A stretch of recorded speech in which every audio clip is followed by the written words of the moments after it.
did I meet Elliott? Well, that all started in Bondi. My flatmate at the time, she was a stage manager at City Theatre Company. And yeah, she asked me one day if a friend of hers could come and crash on the couch. He'd just broken up with his girl. I said, sure. He said, you'll get on with him. He's a muso actor. I said, no worries. In walks Elliott Weston into my life, which wasn't sort of going to hit it off straight away. We came from very different ends of the music spectrum. And Elle had this band together called the Frogs with another sort of actor friend of his, and to me, I didn't sort of take it as a real serious band, so I thought it was just, a couple of actors mucking around in a way. Anyway, look, he asked me to do a couple of fill-in gigs, which I sort of did, and didn't really float my boat. And I was playing in this other sort of, I don't know, funky funk rock sort of band at the time called as Black As. Anyway, he asked me if I could do a few more gigs with them because their drummer was going away. So I asked Elle if I could have all his songs just acoustic form so I could hear them. And once I heard them just on their own, I kind of went, these are actually pretty good songs. So when we got to the rehearsal, I asked him if it's okay if I played them the way I interpret them, which he said, sure, why not? And that rehearsal was a pretty powerful, special day. I think it was the song Zoo Train, which is on our first EP. I remember playing that the first time we played it, and we just looked at one another and went, whoa, that's working pretty well. Anyway, after that rehearsal, Elle said, look, do you want to join the band? Looks like Paris is not coming back anyway, and I said, sure, if we're going to keep producing music like this, I'm in. And that's what we did. I kind of went, I think we should change the name, and we came up with Welter. Welter's a very old word, to writhe uncontrollably, to wallow. I mean, to wallow in mud or blood or something like that, to be in a welter, which is a mass state of sort of confusion.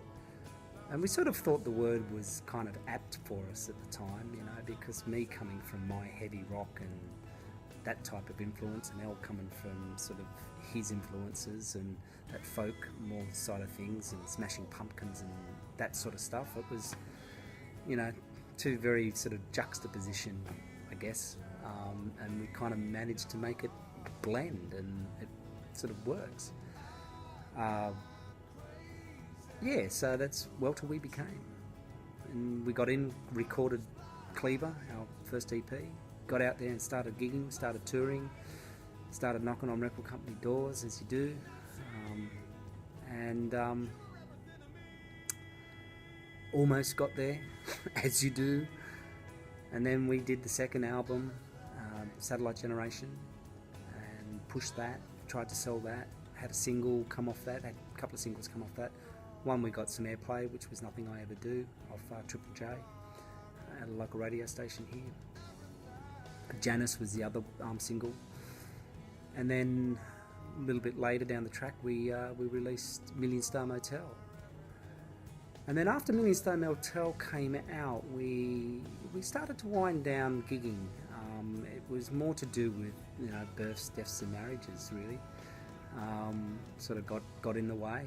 So over the last sort of 7 or 8 years, we haven't really done a lot in the live front, but it was only just recently I started to really think a lot about all the material we've got, and I just kind of went, Elliott is too good a songwriter and too good a singer to not have his music heard by the world.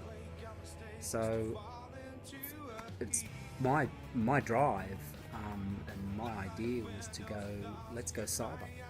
Let's get this stuff out there. Let's push it. We've got this stuff, and we've got a whole bunch more that we've just not ever had a chance to record. So that's our next step. Is we want to get back into the recording studio. We want to record.